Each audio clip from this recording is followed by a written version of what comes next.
राधा वल्लभ श्री हरिवंश राधा वल्लभ श्री हरिवंश। वृंदावनेश्वरी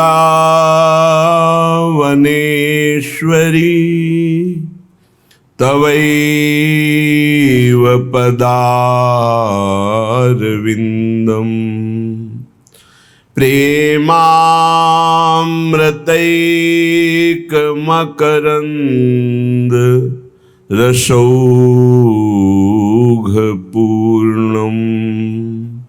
हृद्यर्पितं मधुपते स्मरतापमुग्रं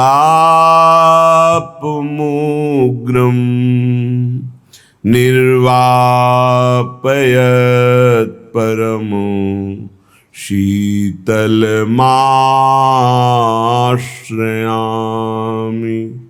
परमो शीतलमाश्रयामि।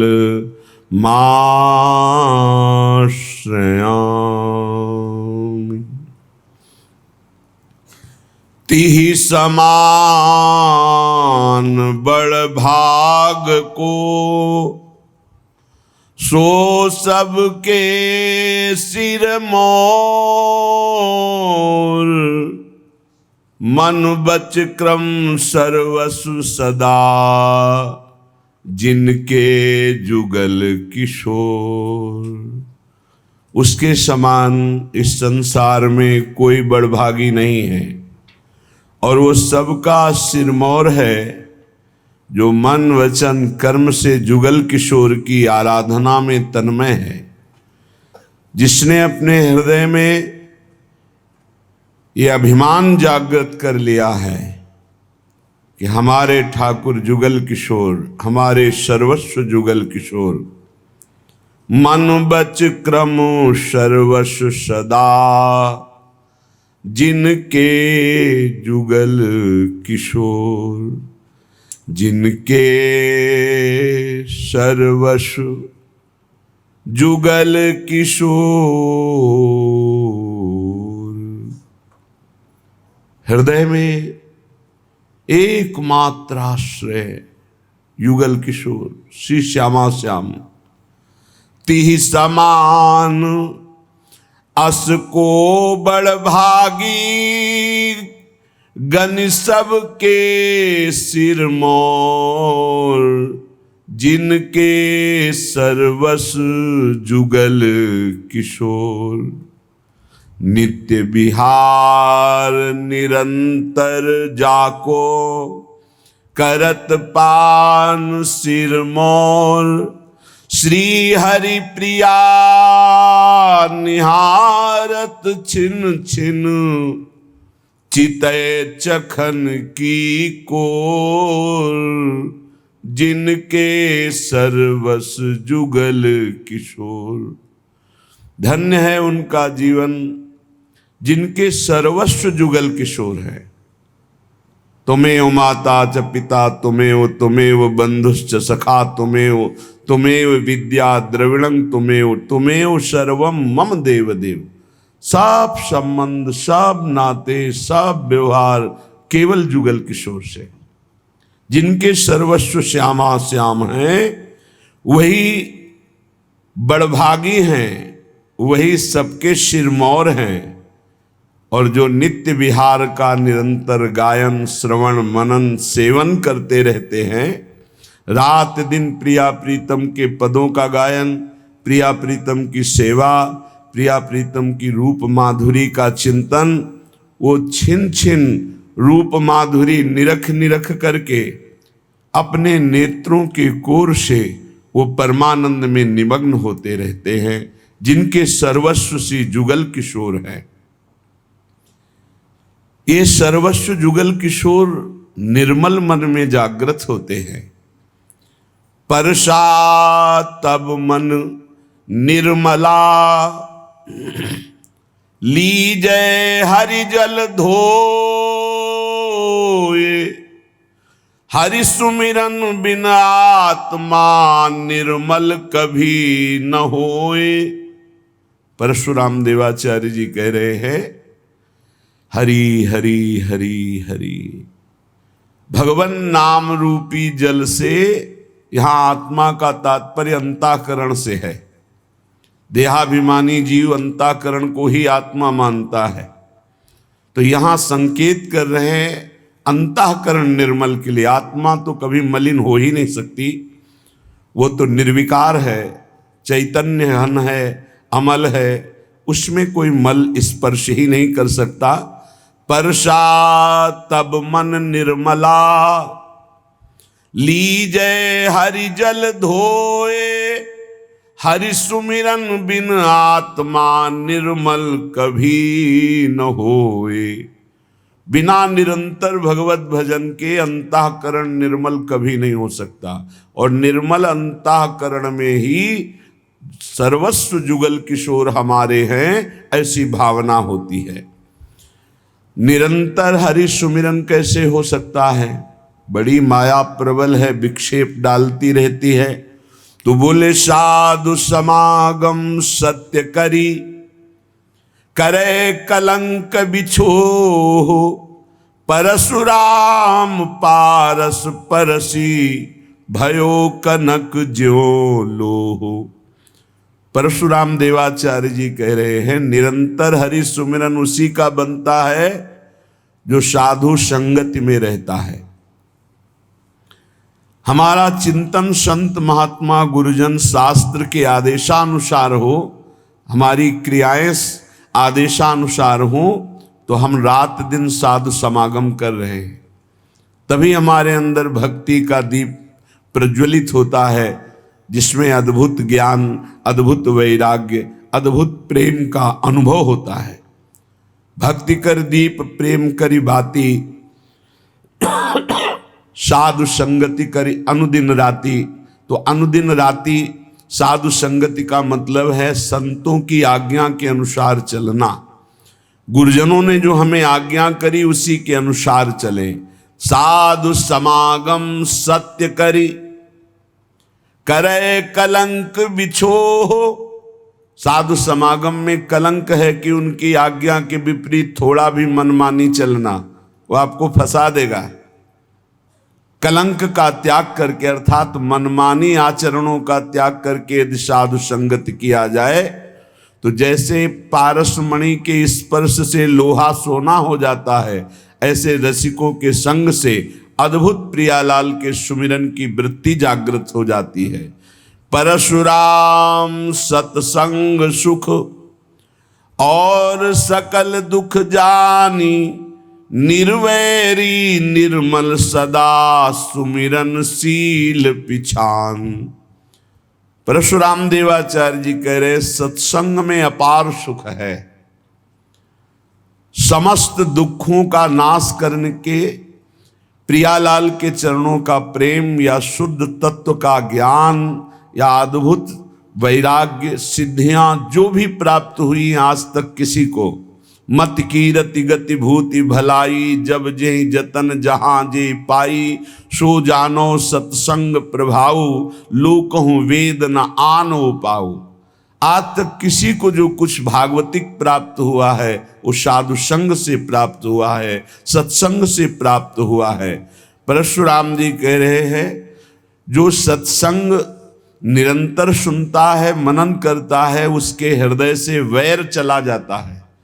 वो किसी से वैर नहीं करता, मन निर्मल हो जाता है, निरंतर सुमिरन चलने लगता है और वो शीलवान हो जाता है जो सत्संगी है। इसलिए निरंतर साधु संग अर्थात उनकी आज्ञा का पालन, तो हरि सुमिरन। हरि सुमिरन का निरंतर फल है कि रूप माधुरी नेत्रों में झलकने लगे। निरख निरख संपत्ति सुख है, सहज ही नैन सिराए, जीजत हैं बलि जाऊं या जग माही जस गाय। बलिहारी उन साधकों की, उन भक्तों की, उन उपासकों की जो संसार में जीवन धारण करके प्रियालाल के गुण गाकर जीते हैं। उनका जीवन ही है भगवत चर्चा सुनना, भगवत चर्चा करना, भगवत नाम जप करना, भगवत सेवा। तो उनके नेत्रों में प्रियालाल प्रकाशित हो जाते हैं। जुगल जस गाए गाए जी जय। सच्ची मानिए, बहुत बड़ी ये अद्भुत सिद्धि प्रदान करने वाली वाणी जी हैं। आप बस गुनगुनाते रहिए। जो 84 जी हैं, 42 लीला जी हैं, महावाणी जी हैं, केलीमाल जी, ये सब अद्भुत सिद्ध मंत्र हैं। एक एक अक्षर में श्यामा श्याम विराजमान है। जुगल जस गाए गाए जी जय, यही जीवन है सिद्ध पुरुषों का। यही जीवन प्राप्त करने के लिए साधक जन चेष्टा करते हैं और यही परम सिद्धों का भी स्वरूप है। ललिता ललित बजावती बीना, गुण गावती सोई जीवन जी जय। ललिता जो वीणा वादन करके प्रियालाल का जस गाकर जीती है, तो यहां कह रहे हैं जुगल जस गाए गाए जी जय। ये बैठ जाए दिमाग में। रास्ते में चल रहे हैं तो कोई पद गुनगुना रहे हैं, पद गुनगुना रहे हैं। बहुत उत्तम, बहुत उत्तम। आज देखी ब्रज सुंदरी, मोहन बनी केली। अंश अंश बाहुदय किशोर जोर रूप राशि। मनोतमाल अरुझि रही सरस कनक बेली। मनोतमाल अरुझि रही सरस कनक बेल।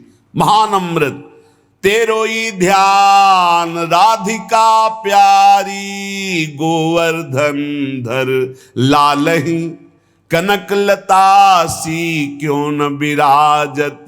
अरुझि श्याम तमालही। कभी रास के पद, कभी विलास के पद, कभी शोभा के पद, कभी वनगमन, कभी झूलन लीला, कहीं यमुना विहार। अद्भुत रास रस भरा हुआ है वाणी जी में। तो जुगल जस गाए गाए जी जय। बहुत अमृत, मान लो बात। इन पदों को कंठ में विराजमान कर लो, कभी यमदूत की फांसी नहीं लगेगी कंठ में। एक भी पद याद कर लो, प्रियालाल की प्राप्ति कराने में समर्थ है। कोई एक पद याद कर लो। कैसे अमृत है ये पद, कैसे अमृत है जब एकांत में इनका चिंतन होता है। महान रस से भरे हुए हैं। चल ही राधिके सुजान, तेरे हित सुख निधान। रास रच्यो श्याम तट कलिंद नंदिनी। मंजुल कल कुंज देश राधा, हरि विशद वेश राका। नव कुमुद बंधु शरद जामिनी। नंद के लाल हरियो मन मोर। अधर अरुण तेरे कैसे कह दुराऊं। अपनी बात मुसो कहिरी भामिनी। कोई पद उठा लो, गुनगुनाने लगो, ये आपके जीवन को निकुंज रस में डुबो देंगे। अद्भुत महिमा युक्त हैं। विश्वास करो, बस पकड़ लो। सत्संग की बात पकड़ लो। ये जीवन के परम लाभ की बात कह रहे। परेशान रहते हैं, हमें काम वेदना है, हमारे अंदर ये विकार है। आप चतुरासी जी को अपना जीवन हार बना लीजिए, फिर आपका हारना बंद हो जाएगा, आप जीत जाएंगे। भाव जल निधि को नाव, इस भव समुद्र से पार होने के लिए नौका है। चतुरासी जी गा रहे, कभी 84 लाख योनियों में तुम्हारा जन्म नहीं होगा। छुट्टी 84 भ्रमंते निरख जुगल किशोर।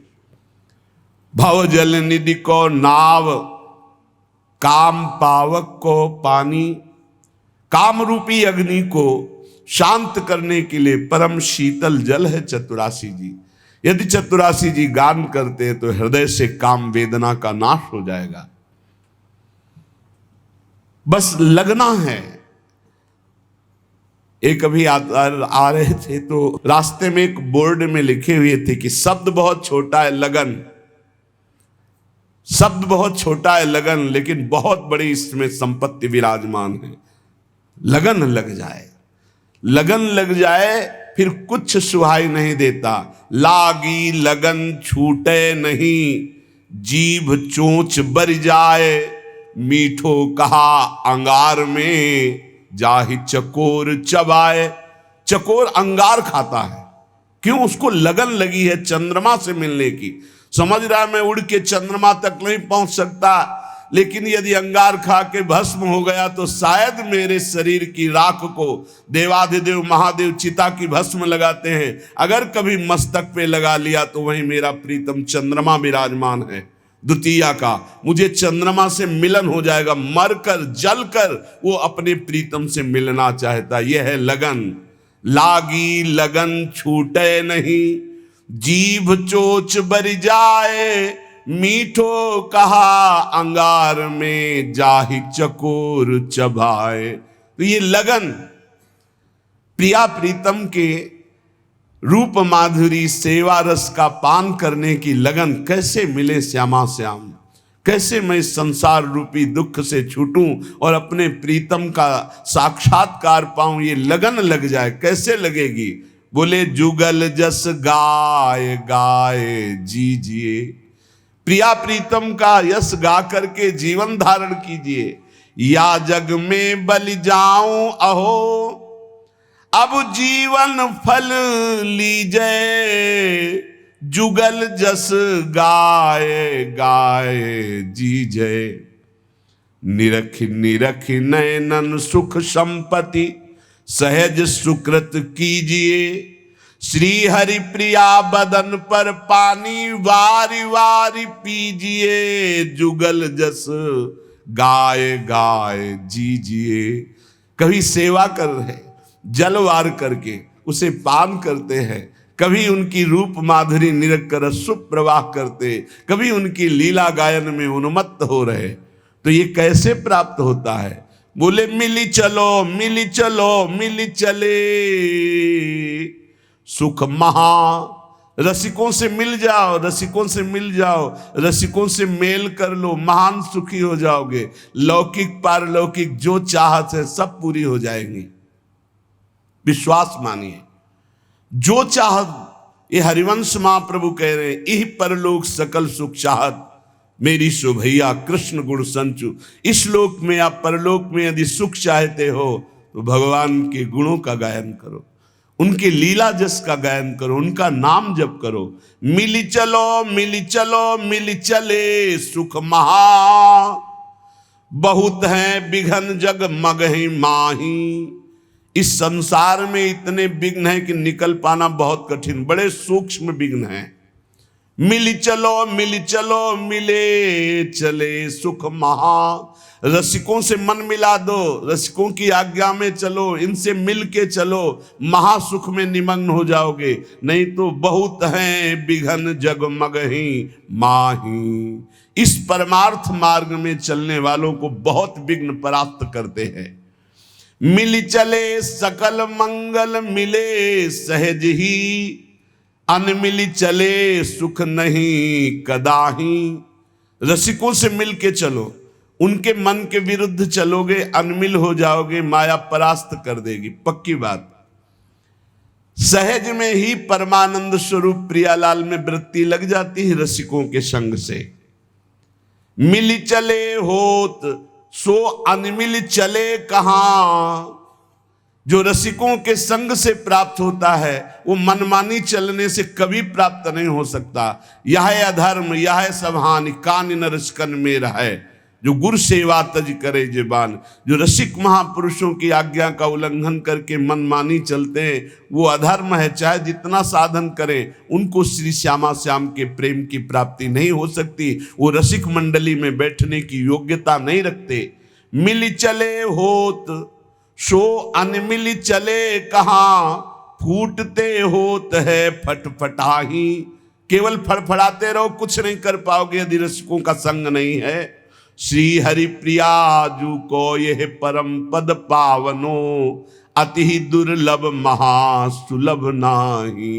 ये प्रिया प्रीतम का पद बड़ा दुर्लभ है, सुलभ नहीं। सुलभ उसी को है जिसने रसिकों का संग पा लिया, रसिकों के संग मिल करके चल रहे हैं। विधि निषेध आदिक जिते कर्म धर्म तजता, प्रभु के आश्रय आवहि सो कहिए निज दास। जो न शास्त्र के विधि निषेध की परवाह करते हैं, न कुल रीत की परवाह करते हैं, एकमात्र श्यामा श्याम के अनन्य उन्हें निज दास कहते हैं। जो को प्रभु के आश्रय आवे, सो अन्याश्रय सब छिटकावे।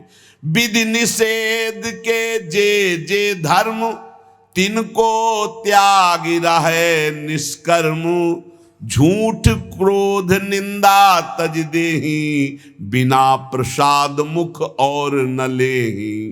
प्रिया प्रीतम के जो निज दास हैं उनके क्या चरण हैं? बोले वो केवल अपने प्रभु श्यामा श्याम के आश्रित रहते हैं, अन्य आश्रयों को त्याग देते हैं। शास्त्र के विधि निषेध के अनुसार नहीं, वो रसिकों की वाणी के अनुसार चलते हैं। वो निष्काम धर्म के ऊपर प्रेम धर्म में विराजमान हैं। रसिकों का संग करने वाले उपासक को झूठ का त्याग कर देना चाहिए, झूठ नहीं बोलना चाहिए, क्रोध नहीं करना चाहिए, निंदा नहीं किसी की करनी चाहिए, न सुननी चाहिए, और बिना भगवद अर्पित किए पानी और एक कण भी अन्न मुंह में नहीं जाना चाहिए। पानी भी जाए तो प्रसादी जाए, अमनिया नहीं, और एक भी कण अन्न जाए तो प्रसादी जाए, अमनिया नहीं। झूठ क्रोध निंदा तजी देही, बिना प्रसाद मुख और न लेही। सब जीवन पर करुणा राखे, कबहू कठोर वचन नहीं भाखे। सब जीवों पर दया करुणा का भाव हृदय में, सबका मंगल हो, किसी से कभी कठोर वचन नहीं बोला। ऐसे मन माधुर्य रस माहि समूवे, घड़ी पहर पल वृथा न खोवे। ऐसा मन जो झूठ नहीं बोलता, जो क्रोध नहीं करता, किसी की निंदा नहीं सुनता, किसी की निंदा नहीं करता, बिना भगवद अर्पित किए श्यामा श्याम को अर्पित किए न पानी पीता है न अन्न पाता है, उसी का मन महामाधुर्य रस में डूबता है। एक क्षण भी व्यर्थ मत जाने दो, बहुत कीमती जीवन है। हर समय सतगुरु के मार्ग पग धारे, हरि सतगुरु बिच भेद न पारे। ये द्वादश लक्षण अवगाहे, तेजन परा परम पद चाहे। जो परम पद का अधिकारी श्री श्यामा श्याम के चरणों का होना चाहता है, उसे अपने सदगुरुदेव के मार्ग में ही कदम बढ़ाने चाहिए। हरि और सदगुरुदेव में भेद नहीं है। जिसके अंदर ये 12 लक्षण होते हैं वो प्रिया प्रीतम का निज दास कहलाता है। जो ऊपर बताए गए, पहला अन्याश्रय त्यागी, अनन्याश्रय विनिषेध त्यागी, नाना प्रकार के कर्म फल त्यागी, झूठ त्यागी, क्रोध त्यागी, निंदा त्यागी, और अपने देही का राग त्याग करके भगवत प्रसाद रूप ही जल और भोजन लेना, सब जीवों पर करुणा करना, कभी कठोर वचन ना बोलना, और माधुर्य रस में डूबे हुए लीला गायन करना, एक पल भी कभी भगवान नाम ना भूलना, सतगुरु के मार्ग पर चलना, उनकी आज्ञा अनुसार चलना, हरि और सदगुरु को समान भाव से चलना। ये द्वादश लक्षण अवगाहे, तेजन परा परम पद चाहे। वो परा परम पद का अधिकारी हो जाता है, उसके हृदय में भगवत प्रेम प्रकाशित हो जाता है। श्री हरिप्रिया जी कहते हैं, उपासक को दिष्टक दीखे बिनसतो अविनाशी हरिनाम, सो हरि भजिए हेत करि परशुराम बलि जाऊं। जितना दिख रहा है सब मरेगा। दिष्टक तुम्हारी दृष्टि में दिखे बिनसतो, जितना देख रहे हो इसका विनाश होगा, हर क्षण हो रहा है। जो कल रूप था वो आज रूप नहीं है। जो कल से आज तक कितने घंटे, कितने मिनट, कितनी श्वासें हमारे जीवन से कम हो गई, ऐसे ही सर्वस्व का नाश हो रहा है। ये अशाश्वतम जितना देख रहे हो सब नाशवान है, सब मरेगा। बस रोज मर रहा है, प्रतिपल मर रहा है, हमारी श्वासें जा रही, हमारा जीवन नष्ट हो रहा है, हम नजदीक पहुंच रहे हैं मृत्यु के। इसलिए सत्य है हरि भजन। हरि भजिए हेत करी परशुराम बलि जाऊं। परशुराम देवाचार्य जी कहते मैं बलिहारी जाता हूं, हरि भज लो। जितना तुम देखने में लगे हो, ये मकान, ये दुकान, ये रुपया, ये पैसा, ये केवल जीवन जीने के लिए है, लेकिन जीवन किसके लिए है? हरि के लिए। हरि भजो, सब कर्म हरि को समर्पित करो। सर्व सिद्धि की सिद्धि हरि सब साधन को मूल। सर्व सिद्ध सिद्धार्थ हरि सिद्धि बिना सब स्थूल। सब साधनाओं की सिद्धि है हरि का भजन निरंतर। हरि सब सिद्धियों के मूल है, सब सुखों के मूल है। यदि हरि को भूल गए, हरि भजन नहीं किया मनुष्य जन्म पा करके, तो बोले सब स्थूल जितना देख रहे हो इसका नाशवान होगा। सबको पाले पोस दें, सबको सिरजनहार, पर सासो न विसारिए हरि भज बारंबार। सबको पोषित करते हैं, सबका पालन करते हैं, सबकी रचना करते हैं, सबको अपने में लय कर लेते हैं। ऐसे सृजनहार श्री हरि का निरंतर भजन करो। हरि सुमिरन करिए निस्तरिए, हरि सुमिरन बिन पार न पाइए। हरि भजन कर लो तो माया से दूर हो जाओगे, पार हो जाओगे। और अगर हरि भजन नहीं किया तो ताकत नहीं है कि काम क्रोध लोभ मोह मद मत्सर से पार हुआ जाए।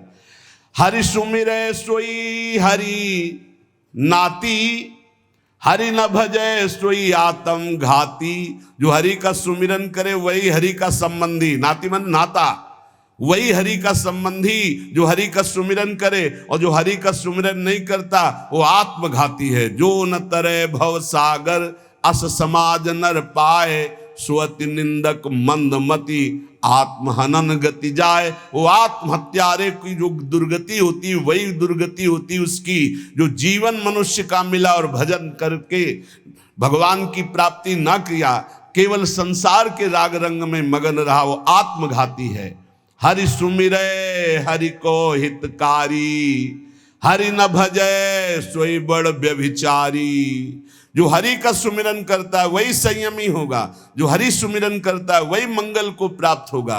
कल एक बड़े विवेकी प्रश्न कर रहे थे, समाज सेवी थे, कि आज हमारा समाज अधिक से अधिक डिप्रेशन में, अधिक से अधिक चिंता शोक भय में चला जा रहा है। इस विषय पर आप क्या उत्तर देंगे? क्या है समाज की दुर्दशा का कारण? एक शब्द है, भ्रष्टाचरण। बस वो अधर्म का धन लेना, व्यसन करना, व्यभिचार करना, नाना प्रकार की दुराचार प्रवृत्तियों को देखना, सुनना, बोलना, क्रिया में लाना, बस एक शब्द है, भ्रष्टाचरण। जो नशे से युक्त है, जो व्यभिचार से युक्त है, जो नाना प्रकार की कुमार्गामियों की प्रवृत्तियों से युक्त है, जो अधर्म का घूस पैसा लेता है, वो कभी चिंता शोक भय रहित हो सकता है? कभी नहीं हो सकता। वो जाएगा डिप्रेशन में, आज नहीं तो कल जाएगा, क्योंकि तुम्हारा मन ही तुम्हें दंड देगा। जो तुम भगवत विरुद्ध आचरण करोगे तो तुम्हारा मन ही तुम्हारा नाश करने वाला शत्रु बन जाएगा। अगर भगवत भजन करोगे तो तुम्हारा मन तुम्हारा मित्र बन के परमानंद सुख प्रदान करेगा। हरि सुमिरे हरि को हितकारी, हरि न भजे सोई बड़ व्यभिचारी। ये व्यभिचार दोष, नाना प्रकार के भ्रष्ट आचरण क्यों आते हैं? क्योंकि सर्वलोक महेश्वर भगवान का विस्मरण कर दिया, भगवत भजन नहीं करते। हरि सुमिरे सेवक सुख नामी, हरि न भजे सो लोन हरामी। जो हरि का भजन करे वही सेवक है, वही सुख में डूबेगा। और जो हरि का भजन नहीं करेगा, ऐसे नमक हरामों को माया दंड देगी। जिनमु को तन दियो ताको न भजन कियो, ऐसो नोन हरामी मौसम कौन कुटिल खल कामी। श्री सूरदास जी। परशुराम देवाचार्य जी। हरि सुमिरे सेवक सुख नामी, हरि न भजय सोई लोन हरामी। नमक हराम है वो। भगवान ने तुम्हें मानव तन दिया जीवन मुक्त होने के लिए, फिर उसी राग रंग में फंसकर 84 लाख योनियों में जा रहे हो, स्वामी का सुमिरन नहीं कर रहे। परसा हरि सुमिरन हरि तोषी, हरि न भजय सोई बड़ भारी दोषी। जो बड़े दोषों से युक्त है वो हरि विमुख हैं, जो हरि विमुख हैं बड़े बड़े दोषों से युक्त हो जाएंगे। जो परशुराम देवाचार्य जी कहते, जो हरि का सुमिरन करते वही आनंद संतोष को प्राप्त होते। जब कबहू मन हरि भजय तब ही जाई छूटे, ना तर जग जंजाल ते कबहू न विधूटे। जिस समय तुम्हें सत्संग मिले उसी दिन से पकड़ लो नाम जपना, राधा राधा हरि हरि राम कृष्ण हरि, जो नाम प्रिय हो। आज से अगर पकड़ लिया तो छूट जाओगे संसार से। अभी प्राण निकल जाए, राधा बोला, हरि बोला, राम बोला, कृष्ण बोला तो अभी हमारा मंगल हो जाएगा। मान लो पुत्र के बहाने नारायण बुलाया तो भगवत प्राप्ति हो गई, और भाव से हरि हरि भजोगे तुम्हें भगवत प्राप्ति क्यों नहीं हो जाएगी। काम क्रोध मद लोभ सो बैरी सिर कूटे, हरि बिनु माया मोह को तंतु नहीं टूटे। बिना हरि भजन के ये खोपड़ी कूटते रहते हैं, काम क्रोध लोभ मोह मद मत्सर अंदर ही अंदर भारी पीड़ा देते रहते हैं। बिना हरि भजन के माया ऐसी मोह की रस्सियों से बांधे जैसे बैल को बांध के चलाया जाता है। इसलिए हरस शोक संतापते निज नेह न खूटे, हरि निर्मल नीर न ठाहरे मन बारुनि फूटे। यदि हरि भजन नहीं करोगे तो मन जैसे मदिरा में उन्मत्त हो जाता है, ऐसे काम में उन्मत्त हो जाएगा, क्रोध में उन्मत्त हो जाएगा, मोह में उन्मत्त हो जाएगा। सोच मोह संशय सदा सर्पिन ज्यों चूटे, परसा प्रभु बिन जीव को दुख सुख मिली लूटे।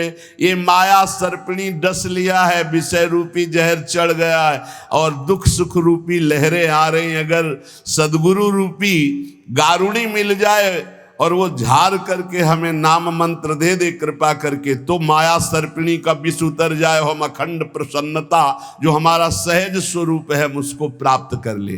संत सदगुरुदेव की सेवा में अपने जीवन को समर्पित करना बहुत कठिन बात है। संत सेवा कोई खिलवाड़ नहीं है। भगवत सेवा कर सकते हो लेकिन संत सेवा नहीं कर सकते, बहुत कठिन है संत सेवा। श्री श्यामानंद जी के परम प्रिय शिष्य श्री रसिक मुरारी जी थे। हृदयानंद जी के शिष्य श्री श्यामानंद जी, उनके शिष्य श्री रसिक मुरारी जी। गुरुदेव ने जो मंत्र और नाम दिया इसका जो निरंतर जप करते महाबलशाली हो जाते हैं। श्यामानंद जी ने जो भजन पद्धति बताई, जो मंत्र बताया, जो नाम बताया, लग गए रात दिन उसी में रसिक मुरारी जी तो गुरु प्रदत्त भजन से महाबलवान हो गए। जो भजन से युक्त होता है, गुरु प्रसाद गुरु कृपा होती, उसी के द्वारा भक्ति का अद्भुत प्रचार होता है। उस समय लुप्त हो चुकी थी भक्ति मानो, तो श्री गुरु की कृपा एवं गुरु प्रदत्त भजन के बल से संत सेवा, भगवत यश गायन और भक्ति का अद्भुत प्रताप श्री रसिक मुरारी जी ने प्रकट किया। रसिक मुरारी साधु सेवा विस्तार कियो, पावे कौन पार रीति भांति कछु न्यारी है। संत चरणामृत के माट गृह भरे रहें, ताही को प्रणाम पूजा करी उर्धारी है। आवे हरिदास तिने देत सुख रास, जीव एक ना प्रकाश सकै थकै सो विचारिये। करे गुरु उत्सव ले दिन मान सवे को, द्वादश दिवस जन घटा लागी प्यारिये। रसिक मुरारी जी भजन बल गुरुदेव का प्राप्त किया। फिर एक दिन गुरुदेव से पूछा हरि कैसे प्रसन्न होते हैं, तो उनका साधु सेवा से। यदि साधु सेवा नियम पूर्वक, दैन्यता पूर्वक, भाव पूर्वक की जाए तो भगवान संतों की जिह्वा से ही प्रसाद पाते हैं। स्वाद ले लेकर संतों की जिह्वा से पाते हैं। संतों का चरणामृत उतारा जाए, संतों की आरती की जाए, संतों को प्रसाद पवाया जाए तो भगवान बहुत जल्दी प्रसन्न हो जाते हैं। गुरु आज्ञा श्री रसिक मुरारी जी ने संत सेवा का बड़ा ही विस्तार किया। रोज संतों का निमंत्रण। और आपको बताए, धनी बनना हो तो बिल्कुल सरल उपाय है, अकाट्य उपाय है। धनी सब बनना चाहते लेकिन पाप करके बनना चाहते, अधर्म करके बनना चाहते, दूसरों को लूट करके। हाँ, बोले शॉर्टकट से, तो शॉर्टकट से ऐसा मरोगे कि फिर निकलने को नहीं मिलेगा इस माया समुद्र से। ध्यान रखना, ये जो सोचते हैं ना बहुत जल्दी धनी बन जाने के लिए, एक उपाय है, बहुत जल्दी कृपा हो जाएगी, बहुत जल्दी धनी बन जाओगे। क्या? संतों की सेवा शुरू कर दो। श्री नथियाबाई जी जब वृंदावन आई तो महिमा सुनने को मिली संत सेवा, तो उनका मुझ गरीब से क्या संत सेवा होगी। तो चून मांग के लाती, उपला बिन लेती, उससे रोटी बनाती, और कोई भिक्षा जाता होता करने, साधु बुलाए, बाबा आ जा, मोटी मोटी लाल लाल रोटी सेक कर पवाती। अब धीरे धीरे भिक्षा से जाने वाले साधु उनके यहां जाने लगे। रोज मांगना, मांग कर लाना, बनाना, पवाना, पवा के बैठी, इतने में फिर संत आ गए, लाओ माई, फिर आटा लगाया, फिर कभी ना नहीं किया। एक दिन वो हुआ कि बोरा में लद लद करके अन्न और व्यवस्थाएं, बिहारी जी स्वयं एक दिन वो गाड़ी में लद करके आ रहे थे, आटा और सब सामग्री लेने गई थी मैया, और वर्षा होने लगी तो छाता मैया को दिया और आप लालटेन ले हुए और कहे आओ मैया इस रास्ते से आओ, बैलगाड़ी थी ऐसे। तो सोचा ये नौ किशोर 14 वर्ष का बालक कितना कृपालु है, ऐसी वर्षा में स्वयं भींजता हुआ हमें छाता दे, क्योंकि संतों का अन्न है। नहीं छलिया अगर अपने को जानने नहीं देना चाहता तो कोई नहीं जान सकता। जब दूसरे दिन बिहारी जी के दर्शन करने गई तो देखा एक हाथ में लालटेन, एक हाथ में छाता। बोले अब हमें समझ में आया कि कौन था, आप थे बिहारी जी। श्री महामहिम परम भागवत सुदामा दास जी महाराज बिल्कुल इसी पद्धति से संत सेवा शुरू की थी। गौओं के उपले बिन कर लाना और आटा मांगकर संतों को रोटी बनाना और पवाना, और आज सैकड़ों संतों का रोज प्रसाद होता है। तब से लेकर अभी तक रोज संत सेवा, सैकड़ों संतों के आसन लगे हुए, सैकड़ों संतों को भोग प्रसाद पवाया जाता है। रसिक मुरारी जी ने गुरु आज्ञा का पालन, संत सेवा करनी, पर संत सेवा का बहुत कठिन व्रत है, बहुत कठिन व्रत है, क्योंकि अलग अलग स्वभाव के संत, अलग अलग भाव के संत। ध्यान से सुना जाए, संत सेवी भाव रखने वाले उपासक, आपकी एक विलक्षण भावना थी, सब संतों का चरणोदक उतारते। ये भी ध्यान रखना चाहिए कि उसमें ये नहीं देखना चाहिए कि इनके पैर गंदे हैं, इनमें क्या लगा हुआ। नहीं, जब चरणोदक उतार रहे हैं तो सबके, भले कुष्ठ क्यों ना हो, उनके चरणों में लीला हो सकती है, वही भगवान हो सकते हैं। ध्यान रखना, जब चरण धोने के लिए संतों के बैठते हो आप लोग, तो उन्हीं में से ऐसे आ सकते हैं घृणित वेश धारण करके कि जिनको छूना भी अच्छा नहीं लगेगा। बहुत चाव भाव से उनके चरण धो। ये मत सोचो कि इनके पैर कैसे घृणित है, घाव है, क्या है, ऐसा नहीं। बिल्कुल सावधान, लीला कर सकते हैं, हरि हैं, बड़े लीला बिहारी हैं। रसिक मुरारी जी के धन क्या था? संतों का चरण उदक भर भर के माट में ऐसे ऊपर विराजमान किए आसन पे, और रोज उनकी परिक्रमा, रोज साष्टांग दंडवत, और रोज चरणामृत पान, रोज चरणामृत उतरवाना और संतों को भोग पवाना। संतों के चरणामृत में किसी भाग्यशाली की निष्ठा होती है। मटकों में भर भर के रख के जैसे कोई अब संपत्ति रखता है, ऐसे बड़ी कृपा है, गुरुजनों की बड़ी कृपा है जिनको संत चरणामृत में। और जब से वैष्णव मार्ग मिला तब से गुरु कृपा से नित्य चरणामृत मिलता है। 500 वर्ष पहले महापुरुषों के जो चरणामृत है वो आ करके अपने आप कृपा करके दे गए। ये तुलसीदास जी का चरणामृत है, ये अमुक संत का चरणामृत है। तो गुरु कृपा से बहुत से पात्रों में चरणामृत ऐसे रखा है, रोज दर्शन, रोज पान, रोज सौभाग्य मिलता है। चरणामृत उसकी पूजा करते, आरती उतारते, परिक्रमा करते, दंडवत करते संतों की चरणामृत की। चरणामृत की निष्ठा जबान में सबसे पहले चरणामृत। कई बार ये लीला होती, वहां अलग चरणामृत, यहां अलग चरणामृत रखा, पहले चरणामृत, फिर जो कुछ बाल भोग जो भी मिले, पहले चरणामृत, भोजन तो पहले चरणामृत। चरणामृत की निष्ठा होनी चाहिए, ऐसा नहीं कि भोजन देखा टूट पड़े। श्रीधर बाबा जी की हमने निष्ठा देखी, अगर चरणामृत बोले बाबा चरणामृत तो संपन्न हो गया, तो फिर प्रसाद नहीं पाते, फिर दूसरे दिन चरणामृत जब मिलेगा तभी प्रसाद पाएंगे। बड़ी निष्ठा होनी चाहिए चरणामृत में, संत चरणामृत में। कभी कभी विचित्र लीला हुई, संत चरणामृत उतारा गया और 4 दिन के बाद दुर्गंध प्रकट हो गई। अब इतनी कीमती चीज कैसे फैला दे? तब फिर आया कि उसको ढक्कन खोल के रख दो 10 दिन, अपने आप सब खत्म और निर्मल। ऐसा कभी चरणामृत हो तो फेंकना नहीं, उसको बड़े ढक्कन वाले में ऐसे पात्र में रख के ढक्कन खोल के ऊपर से महीन कपड़ा रख कर छोड़ दो। वो 10-15 दिन में एकदम बहुत स्वादिष्ट और उसकी दुर्गंध खत्म हो जाएगी। लीलाएं होती हैं, उसको दुर्गंध समझ के फेंक मत देना।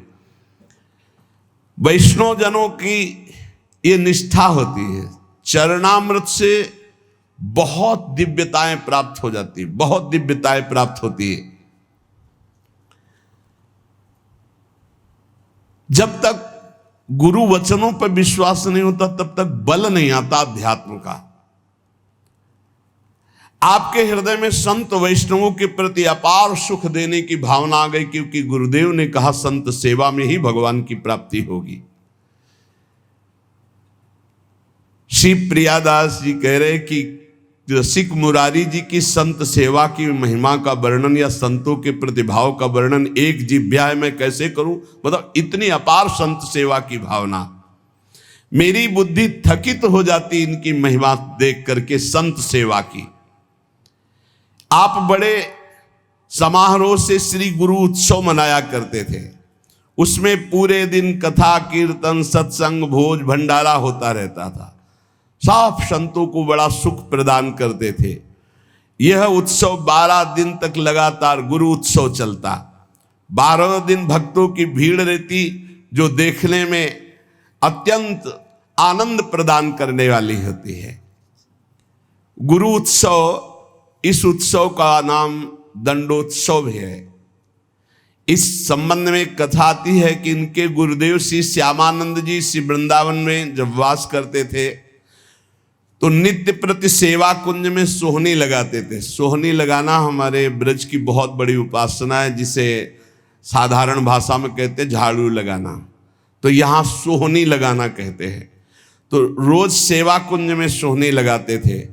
सेवा कुंज में प्रिया प्रीतम नित्य विहार करते हैं, तो इनको एक अपार सुख मिलता कि मेरे श्यामा श्याम यहाँ विहार करते, मुझे सोहनी सेवा का सौभाग्य मिला, मैं उनकी दासी हूं। बाहर वो सोहनी लगाते समय बड़े गौर से वो एक एक लता के नीचे एक एक चरण चिन्ह को देखते, कहीं प्रियालाल के चरण चिन्ह तो नहीं है, कहीं किसी लता के नीचे प्रियालाल विराजमान तो नहीं हुई। प्रियालाल के चरण चिन्हों के कभी कभी इनको दर्शन हो जाते तो बड़े भाव में मगन हो जाते। कभी कभी युगल चरणारविंद के दर्शन होते। कैसे पहचान होती कि ये प्रियालाल के चरण चिन्ह? क्योंकि प्रियालाल के चरण में 19 चिन्ह हैं, चरण चिन्ह। सबके साधारण चरण ऐसे, प्रियालाल के चरणों में चरण चिन्ह हैं, उनको देखकर पहचान होती ये युगल सरकार के चरण चिन्ह हैं। बड़े भाव में मगन हो जाते सोहनी लगाते हुए। सेवा कुंज में सोहनी सेवा करते। एक दिन प्रियाजू ने इन्हें दर्शन देने की इच्छा की। सेवा में बड़ी सामर्थ्य, इसीलिए कहते हैं कि वृंदावन में कहीं भी थोड़ी सोहनी लगा दोगे तो तुम्हारे भाग्य में सोहनी लग जाएगी, सब कूड़ा करकट अशुभ प्रारब्ध नष्ट हो जाएगा। श्री जी की इच्छा हुई दर्शन देने की, पर श्री जी सीधे दर्शन नहीं दे सकती। जब तक किसी सखी का कृपा प्रसाद नहीं प्राप्त होगा तो श्री जी इच्छा भी करेंगी तो दर्शन नहीं दे पाएंगे। इसलिए ये आचार्य रूपा सहचरियां, इनकी कृपा पहले प्राप्त होनी चाहिए, तब श्री जी के दर्शन होंगे।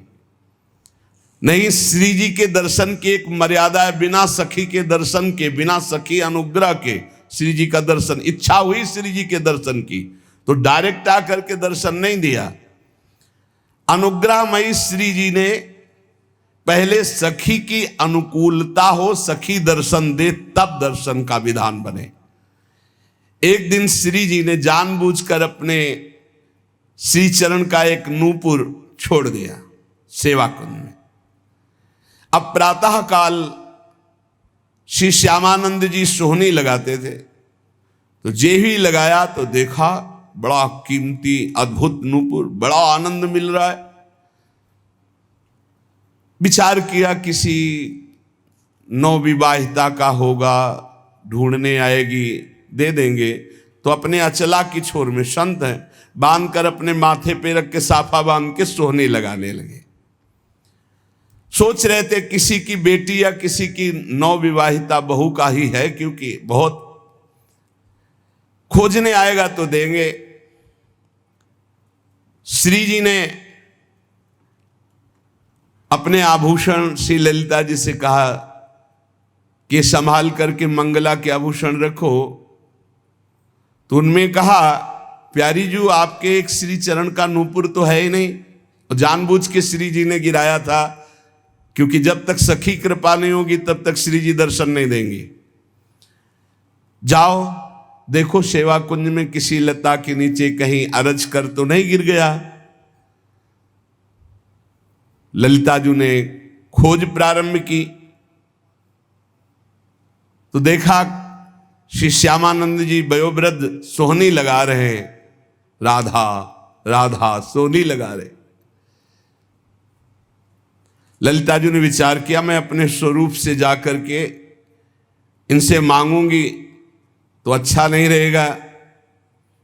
तो साधारण वेश में गई और कहने लगी कि बाबा यहां सोहनी लगाते नूपुर तो नहीं मिला, यदि मिला हो तो मुझे दे दीजिए। तुम्हारा तो नूपुर नहीं हो सकता, क्योंकि साधारण वेश में ललिता जी थी। अब मेरा नहीं, मेरी बहू का है, लाओ। नहीं, ऐसे तो मैं नहीं दूंगा।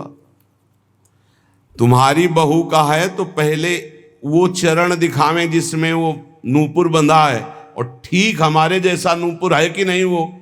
अगर है अभी दे दूंगा, अगर नहीं दिखाया नहीं दूंगा। अंदर आनंद हो रहा है कि इस नूपुर में कुछ तो है, क्योंकि इसकी खोज हुई है और ये जो हमसे बात कर रहे हैं बड़ा अपार आनंद मिल रहा है, पर ये अपने वेश को छुपाए हुए ये दिव्य है, कोई साधारण नहीं। अरे नाय बाबा तू मुझे दे दे। नहीं नहीं, मैं आपको दे दूं। और थोड़ी देर बाद जिस बहू का गिरा है या जिस बेटी का गिरा है वो आके बोले कि मेरा नूपुर, तो हम तुम्हें कहां खोजेंगे। नहीं, हम तभी देंगे जब दूसरे चरण का नूपुर पहना के, तब हमें वो नूपुर वहां, तो ये नूपुर ले उनके चरण में बांध दो। बहुत हट किया ललिता जी ने, नहीं दिया।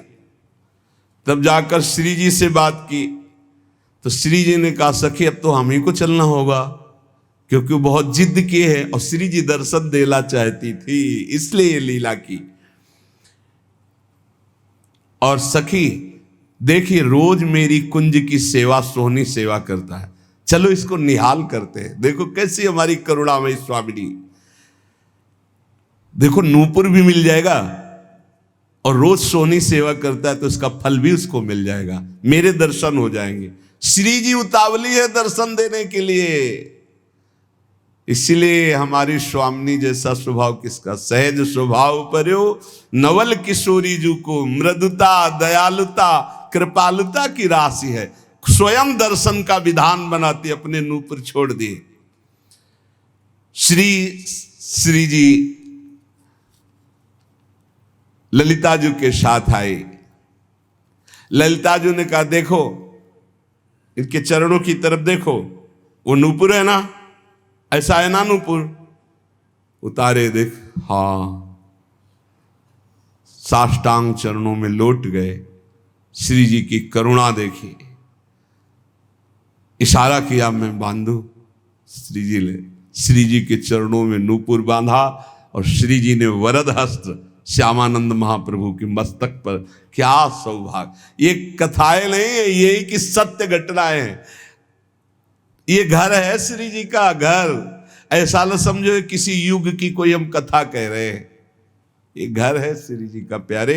यहां आज भी श्री जी, कैसे तुम्हें हम बताएं, बस वाणी की सामर्थ्य नहीं, कहा कहो एक जीव सखीरी, बात की बात बात। श्री जी दुलार कर रहे श्यामानंद, मेरी कुंज की सोहनी लगाने वाली मेरी ये सखी है, दुलार कर रहे। अपने कर कमल से श्री जी के अति दुर्लभ ब्रह्मेश्वरादि सुदुरूह पदारविंद, उनमें नूपुर पहला रहे हैं श्री श्यामानंद जी। श्री जी बहुत प्रसन्न है, लौट गए फिर चरणों में। तो अपने श्री चरणों की जो नूपुर बांधा था वही झनकारते हुए ऐसे मस्तक में किया, तो नूपुर की दिव्य छाप श्यामानंद महाप्रभु के मस्तक पर पड़ गई। अब तो प्रेम मगन डूबे हुए आए, तो उनके गुरुदेव श्री हृदयानंद जी ने देखा। श्यामानंद जी के मस्तक में छाप देख करके कहा कि ये आज कौन सी मस्ती है, और ये संप्रदाय के विरुद्ध छाप कैसी लगा ली? नूपुर की और ऊपर से रज, तो वैसे चिन्ह बन गए। ये मनमुखी मस्तक पर छाप कैसी जो हमने दी वो तो नहीं लगाई।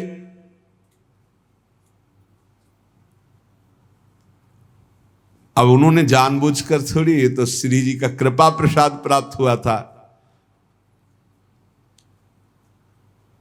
उन्होंने कहा कि ये मनमुखी छाप गुरुदेव नहीं है, ये इष्ट देव ने छाप लगाई है।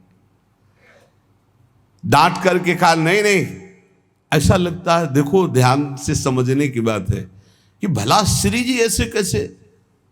देखो बड़े यहां रहस्य की बात है।